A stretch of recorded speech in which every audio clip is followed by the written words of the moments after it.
dari ruangan toilet umum dijadikan ini, Bu.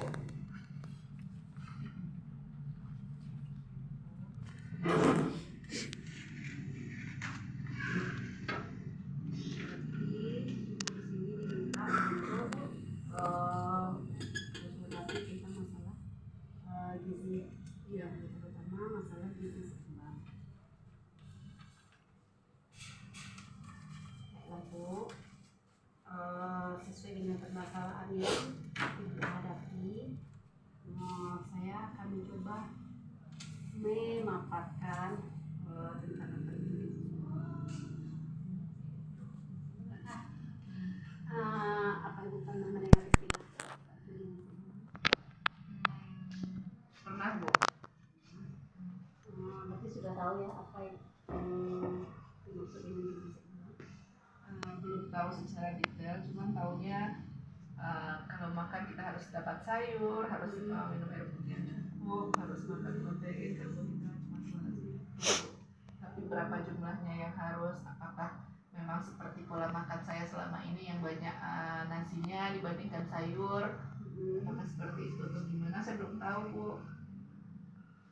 Berarti kalau pola konsumsi itu sehari-hari biasanya sudah apa? Sudah mencakup dalam 4 bintang. 4 bintang misalnya ada karbohidratnya, sumber karbohidratnya, kemudian ada Karbohidrat, sayuran, sudah, protein hewani, ya. kemudian ada Buah jarang, Bu. ini susunannya sekarang kalau mengkonsumsi satu kali makan ini yang dianjurkan sesuai dengan isi piring itu, isi piring ini sepertiganya sayur, kemudian sepertiganya sumber karbohidrat, serta 6-nya ada sumber hewani dan nabati, serta 6-nya sayur. Inilah susunan yang seharusnya. Berarti saya selama ini salah ya, Bu ya? Berarti biasanya saya makan mungkin nasinya atau karbohidratnya mungkin sekitar separuh atau lebih dari separuh, kemudian ada lauk pauknya dan sayuran cuma seiprit, Bu. Nah, seperti ini, Bu. Oke, sepertiga ya harus sayurannya ya, Bu. Sayuran sama banyak sama nasi, kemudian nanti ada buahnya juga. Oke, apa karena itu juga saya belum berhasil untuk turun berat badan ya, Bu ya? Iya, karena asupan karbohidratnya lebih banyak daripada asupan sayuran. Kemudian ada 10 pesan gizi seimbang itu, Bu. Yang pertama, biasakan aneka ragam makanan. Jadi karena kita satu makanan pun tidak ada yang cukup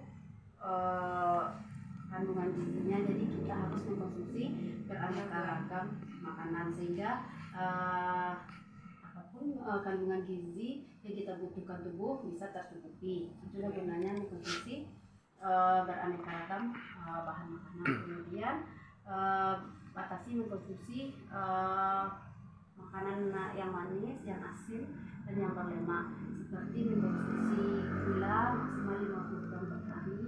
50 gram per hari itu berapa sendok per timbuk saya boleh konsumsi? 4 sendok per hari. Apakah dalam satu hari kan 4 sendok makan ya? Gulanya saja atau mungkin ada sumber gula dari yang lain, misalnya dari buah atau dari gimana, apakah itu akan dihitung juga sebagai sumber gulanya? Nah, jadi maksimal kita kan 50 gram berarti dari seluruh sumber makanan. Sumber gula-gulaan ya. Iya, yang dari coklat juga termasuk juga gula-gulaan. sirup juga termasuk, permen juga termasuk.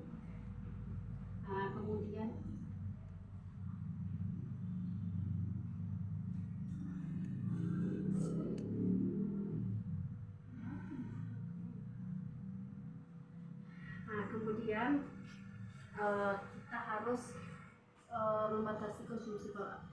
Kemudian harus cuci tangan pakai sabun. Ini sudah seperti ini. Oke, cuci tangan dengan sabun sudah, tapi Sudah. sepertinya Enam langkah. belum 6 langkah, Bu. Belum Belum ada 6 langkah. langkah. Selama 60 detik ya. Belum. Kemudian nanti cuci tangannya betul seperti ini. Ini untuk harus memantau berat badan. Sekali berapa, Bu? 5 sampai 9. Sekali sebulan. Kemudian kita melakukan aktivitas fisik. Nah, aktivitas fisik saya masih kurang, Bu. Paling cuma 1 kali 1 minggu. Itu pun waktu aktivitas ladang, Bu. Aktivitas fisik ini contohnya dulu dalam mulai bekerja dengan komputer, membaca, menulis itu juga sudah termasuk Oke. dengan yang sedang ini berjalan cepat pada pembukaan mata, kerja tukang kayu dan lainnya. Ngepel, Masih dilakukan. ke lantai, bersihkan rumah, termasuk aktivitas pekerjaan sedang ya. rumah, ya. Oke, berarti saya sudah. Lakukan 30 menit minimal setiap hari. Oke, berarti sudah saya lakukan itu, Bu. Intinya minum air putih. Oke, itu sudah. Sehari minimal ya. Sudah. Ya. Sudah lebih. Ini sudah lauk-lauknya. Tentu sudah lauk-lauk ya Bu. Ini yang hewaninya, ini yang nabatinya. Ini saya mau tanya, Bu. Ini kan protein hewan dan nabati. Kebiasaan saya nih di rumah, biasanya kan kami sering konsumsinya protein hewani, protein nabatinya jarang. Kira-kira apakah emang baiknya seperti itu atau tidak ada kendala dengan saya lebih mengkonsumsi protein hewani? Tergantung sumber protein hewaninya. Ya. Misalnya sebenarnya kita kan harus ada sumber nabati, ada sumber hewani. Sesuai dengan ini ya Bu, ada hewaninya, ada nabatinya. Nah, kemudian tetapi misalnya kalau terlalu banyak hewani itu kan lebih tinggi, ada lemaknya ya Bu. Nah, jadi mungkin kalau untuk orang yang lebih aman yang nabati, kalau ada dengan faktor risiko yang hipertensi, lebih bagus nabati, tetapi hewani ini juga tidak bisa kita tinggalkan begitu saja. Kenapa? Karena untuk penyerapannya sebenarnya penyerapan hewani lebih bagus atau lebih tinggi daripada nabati, dan ini penyerapannya lemah. Kemudian ini sumber-sumber sayur-sayuran yang bisa kita konsumsi. Pokoknya dalam sehari, dalam 3 kali makan kita harus konsumsi sayur sesuai dengan kebutuhan ini. Porsinya ini ya. Nah, ini jenis sayurnya yang bisa kita dapatkan di sekeliling kita. Ini buah-buahan, untuk buah-buahan. Kemudian ini seperti gambar ini ya. Ini buah-buahannya. Buah-buahan juga 3 kali sehari. Untuk buah, Bu, kebetulan sih ini saya orang yang jarang makan buah. Terus terang, karena kenapa? Yang pertama, daerah kita dingin. Kalau di daerah panas mungkin saya biasa untuk makan buah, tapi kalau kondisi cuacanya dingin mungkin memang agak susah untuk membiasakan diri makan buah. Terus kalaupun makan buah, mungkin di saat emang benar-benar kita bisa rehat lebih lama, misalnya sewaktu makan malam, atau mungkin kalau makan siang jarang sekali makan buah, makan pagi apalagi. Jadi apakah boleh nih saya rapel di waktu malam makan buahnya yang ganti makan pagi dan siangnya? Sebenarnya seharusnya tidak. Nggak boleh ya? Ya, karena dia sudah punya susunan yang seperti ini. Kemudian cuma mungkin Ibu siasati makan buahnya mungkin snack jam pukul 10 ya, atau pukul 16 bisa dialihkan ke buah. Mungkin buahnya kalau di daerah dingin seperti yang bukan yang asam-asam aja yang dipilih Bu, di sini seperti ya asam. Kemudian salak. Kalau ini mungkin ada asamnya ya Bu. Ini. Oke.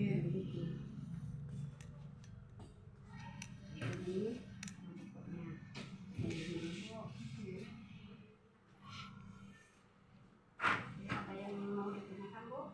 Ini, tadi kan sebenarnya saya bermasalah bermasalah dengan penurunan berat badan. Nah, kira-kira dalam waktu berapa lama yang kemungkinan nih bisa turun berat badan? Ini fix cuma dengan manajemen isi piringku.